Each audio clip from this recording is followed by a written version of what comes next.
Now, Labour MPs have told this programme that the crisis gripping the government is like living in a horror show and that the Prime Minister has until May's local elections at the latest to turn things round. There's been a build-up of scandals. Most recently, of course, the sacking of Peter Mandelson over his friendship with Jeffrey Epstein and Angela Rayner's resignation. So, we're asking, is it actually time for Keir Starmer to throw in the towel? Here's a reminder of his pledge to voters on day one of his government.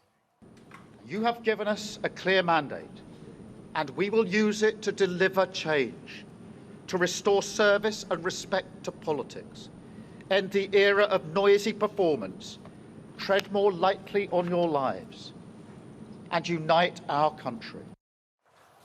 Is time running out for the Prime Minister? Has he restored respect to our politics? Well, the MP, veteran MP, Diane Abbott, previously represented Labour, but you had the whip removed for the second time, didn't you? For the same thing. After you spoke out about your experience of racism, Diane Abbott says the Prime Minister has to turn things around by the elections in May, whilst Luke Sullivan is Keir Starmer's former political director.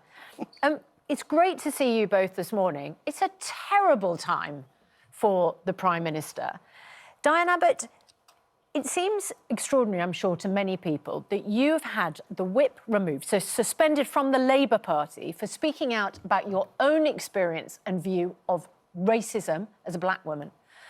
But it took the Prime Minister a very long time to sack the US ambassador over his links to a convicted paedophile. It does seem extraordinary, but what seems more extraordinary to some of us is why did he ever employ Peter Mandelson in the first place? Luke may not remember, but back in the day, Peter Mandelson was sacked twice, and it was always for the same thing, sleazy goings-on with multimillionaires. So why would you put him in Washington? Do you buy the official explanation coming from Number 10 on behalf of the Prime Minister, who's yet to speak on this, that he didn't know when he stood up in the Commons on Wednesday? I just can't believe it. I just cannot believe that the top civil servants that he has around him didn't say, better show the Prime Minister this before he goes into the chamber. I'm sorry, I don't buy it. And that's based on your experience. You've been in government. I mean, it is hard to swallow, isn't it? It just doesn't happen. It's the biggest story. It's a possibly, it's something that might wipe out your career, and your civil servant to say to you, I think you should have a look at this. No. So if you're right, and they did show it to him, somebody's telling lies. Somebody's telling lies, yes. And if the Prime Minister, if that was the case for the Prime Minister, I mean, what does that mean for him? Well, it doesn't put him in a good position. It is already the case that Labour MPs are very upset generally. Yeah.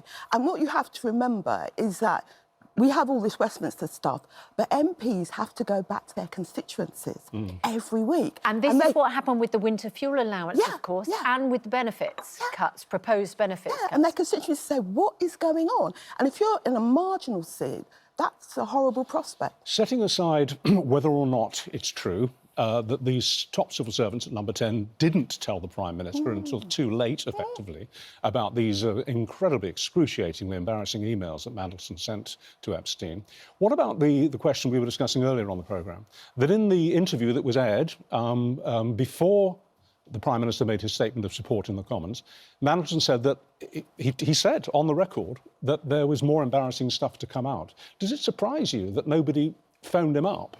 That the Prime Minister didn't phone him up and say, well, what are you talking about? What have we got to expect here? I'm astonished. This is a story in the US, it's a story here, and Mandelson says, he doesn't hint, he says there's more embarrassing stuff to come. And nobody rings him up and says, Peter, what exactly do you mean? The PM's going into the Commons in a couple of hours. Can you fill us in on this? Yeah, I just don't It's weird, buy isn't it? I don't buy it. Luke Sullivan, you are former political director for Sir Keir Starmer just before the general election. Yes. You were replaced by?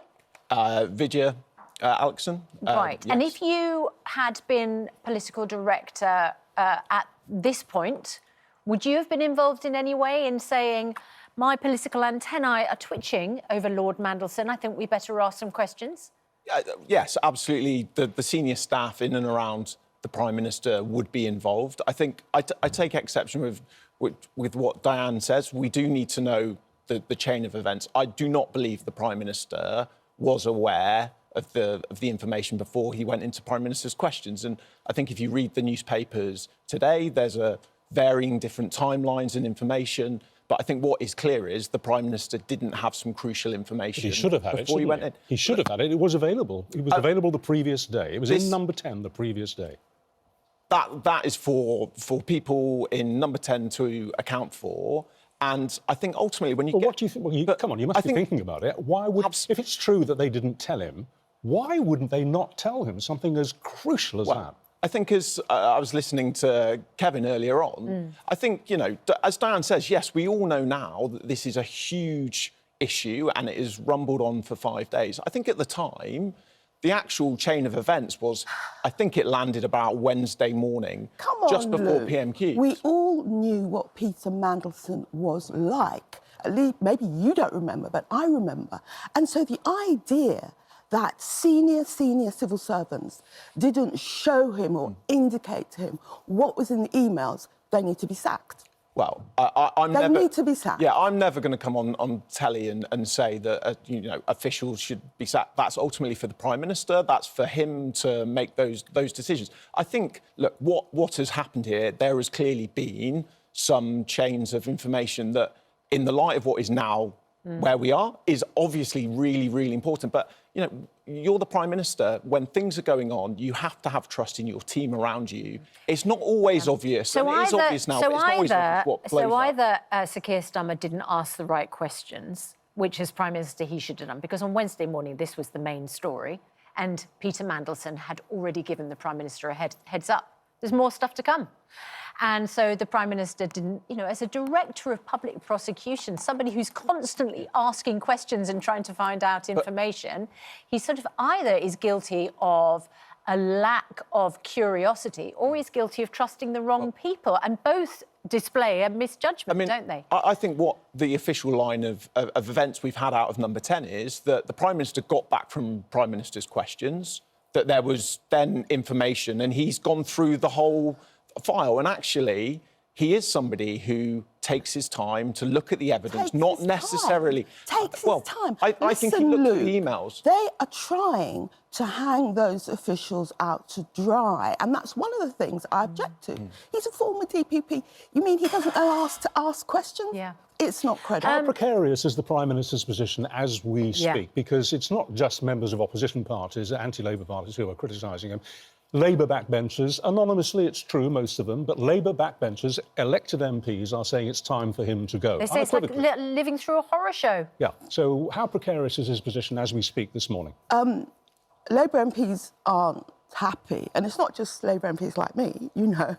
It's people on the right, it's people who are hitherto Starmer loyalists, and they're just wringing their hands that it's got to this. And Starmer is reduced to blaming his officials. I think that's quite wrong. What do you think?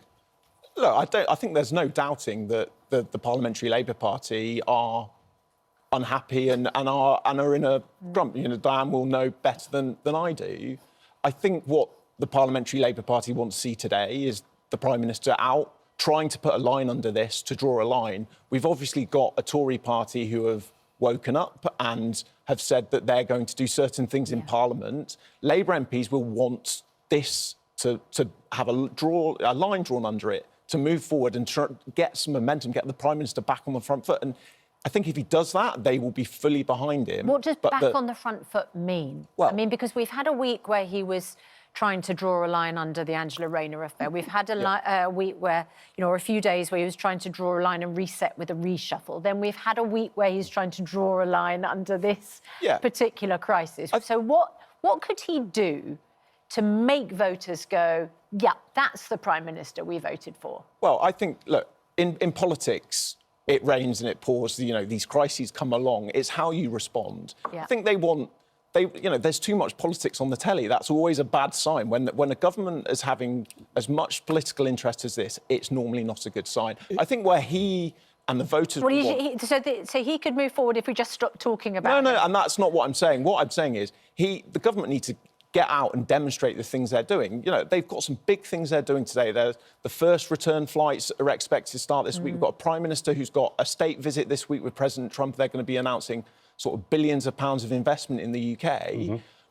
They want to see the government drawing find lines under scandals. Do you think, would you advise the Prime Minister to make a clean breast of everything today? To make a public statement today, this is going to be the first time he's seen in public since all this blew up last week. Would you advise him to say, this is what happened, this is what I knew, you have to take my word for it? I think what we need to do is find some way of getting the information out that answers the questions. OK. Diane, what can the Prime Minister do to get back on the front foot? I'm not sure. Luke is talking about drawing a red line. Yes. I mean, I don't think this is the type of story you can draw a red line under. But there's too much going around off the record. And Peter Mandelson apparently is very bitter and twisted. He thinks the Prime Minister has failed him. And a bitter and twisted Peter Mandelson, who knows stuff, is not Peter Mandelson you want out there.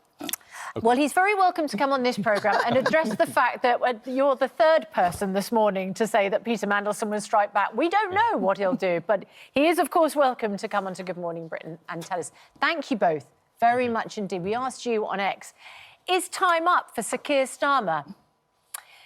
82% of you said yes. 18% said no. There isn't a general election for a good number of years. No, but one has to say one more crisis like this, and that would be it, wouldn't it? I mean, he's out of road, isn't he? Shiny shoes and so on. All right, thank you both very much indeed for being here.